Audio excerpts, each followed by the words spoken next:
জাপানি গাড়ি ধুয়ে আমি পানি খাবো বেটা। এটা ফাইজলামি চুদুর বুদুর নাকি বেড়া? এই গাড়ি কেনা যায় না, এটি অমূল্য সম্পত্তি, এটি স্বপ্ন। হন ইমরান মামা, তোর একটা কথা কই, তোর কাছ থেকে আমি 40 লাখ টাকা দিয়া জাপানি গাড়ি কিনি নাই, জাপানি একটা বাস কিনছি, বাস। টাকা পয়সা লয়া বাড়ির জায়গা, টাকা পয়সা লয়া রাস্তায় ঘোরাফেরা ভালো না, যা। কিছু খাওয়াইতাম। আরে না, অন্য সময় খাবো না, ঠিক আছে। 40 লাখ টাকা গাড়ি কিনছি, থামা কইলাম। দে মামা, পোজ দে, হোমানে পোজ দে। ক্যামেরাম্যান জলদি ফোকাস করো। আরে তুই লরিস না, লড়লে তো ফোকাস হয় না। বাম পাশে ঠ্যাং উঁচু কর। ইয়া বাগা খা। এই তো আইতাছে, পোষাইতেছে। ঠিক আছে, সেই হয়েছে। দেখ মামা, কই দেখি কি তোলছো।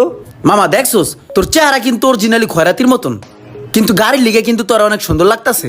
দেখছোস মামা, গাড়ি কি জিনিস? এই ছবিটা সুন্দর হইছে। গাড়ির লিগে গাড়ি সুন্দর, এর লিগে তোরও সুন্দর ওই লাগে। বেটা, আমার চেহারা আছে না, আমার চেহারা লেগে কত সুন্দর হইছে, দেখছস? ও মামা রে, দিলটার ভিতরে খুব কষ্ট রে মামা। কে কিছে? আরে মামা, এত শখের গাড়িটা।